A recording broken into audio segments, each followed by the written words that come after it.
Isang mapagpalang araw na naman muli sa inyo guys, at ngayong araw na to ay itutuloy naman natin yung kulungan ng manok na ginawa natin. So nung nakaraang video wala pa tayong nilagay na pintuan. Ngayong araw na to gagawa tayo. Nagready muna tayo ng idadala natin na pagkain ng ating mga manok para minsanan na.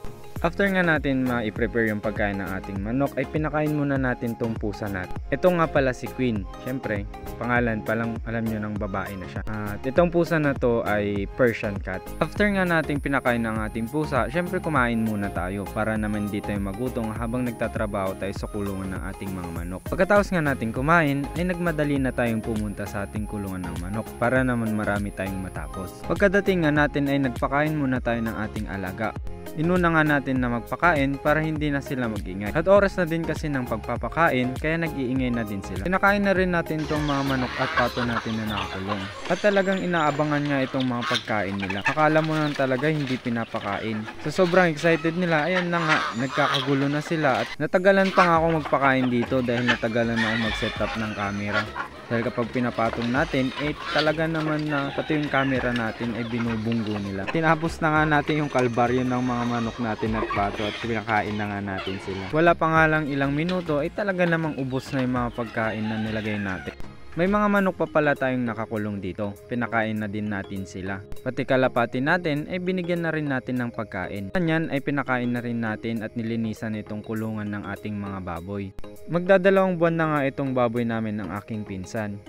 O diba, ang cute, parang ako lang.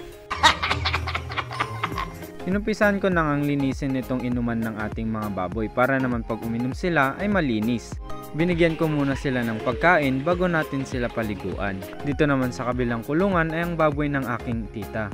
So ito yung mismong malaki at ito naman yung dalawang maliit. Magkasabay ito sa baboy namin ng pinsan ko. Pinakain na nga rin pala natin sila para pagdating ng aking tita ay papaligo na lang ang kanyang gagawin. May dalawang baboy pa pala yung pinsan ko na nasa labas. Papakainin na natin sila para pagdating nila ay magpapaligo na lang din ang kanilang gagawin. Sabayan rin ito ng mga baboy na una nating pinakita.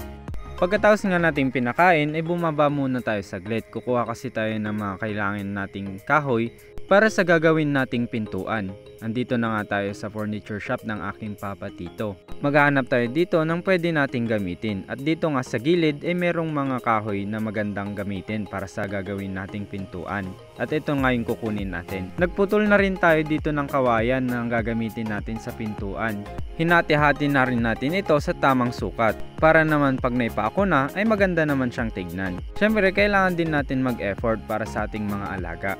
Ito na nga yung mga binayak nating mga kawayan. So ito na yung gagamitin natin para sa pintuan ng ating mga alaga.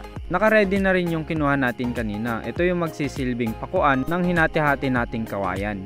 Inumpisan na nga nating ipako. Inuna nga natin itong bandang taas. Ilang minuto nga lang ay malapit na natin itong matapos. At ito na nga yung kinalabasan ng ginawa nating pintuan, ng ginawa nating kulungan ng ating mga manok. Simple lang siya pero alam ko naman na matibay ito. Pinutol ko na rin itong bisagra na gagamitin natin. Nakita ko lang din to sa shop ng aking papa Tito, kaya humingi na lang din ako at pinaghati ko na lang ito sa dalawa. Pagkatapos ko nga maputol ay niready ko na at sinukat upang mailagay na natin itong pintuan.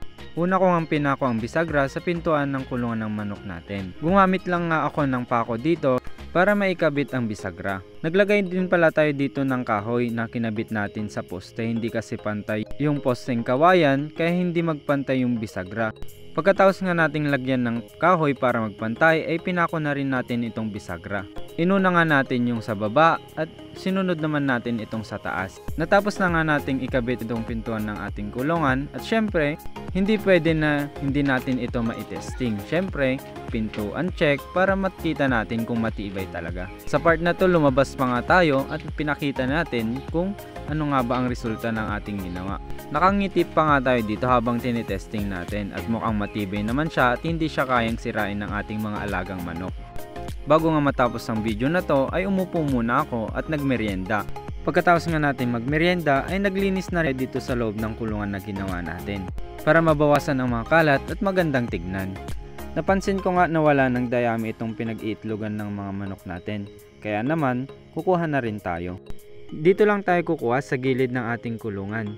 Naglakad na nga tayo para makakuha na din. Sa part nga na ito ay may hinuli tayong manok. Ito nga yung mga manok natin na hindi na umuwi sa kulungan. 4 yung mga manok natin yon, kaso nga lang yung isa nga lang yung nahuli natin. At pagkatapos nga natin kumuha ay nilagay na natin ito sa mga pag-iitlogan ng ating mga alaga. Nag-iingay na nga yung mga inahin natin at isa yun sa indikasyon na malapit na silang mangitlog. Natapos na nga natin lagyan ng dayami at ngayon naman gagawa tayo ng pagpapatungan ng ating mga alagang manok tuwing gabi. Naghukay nga lang tayo dito ng paglalagyan natin ng poste. Pagkatapos nga nyan ay pinatayo na natin para magamit na nila ito mamayang gabi.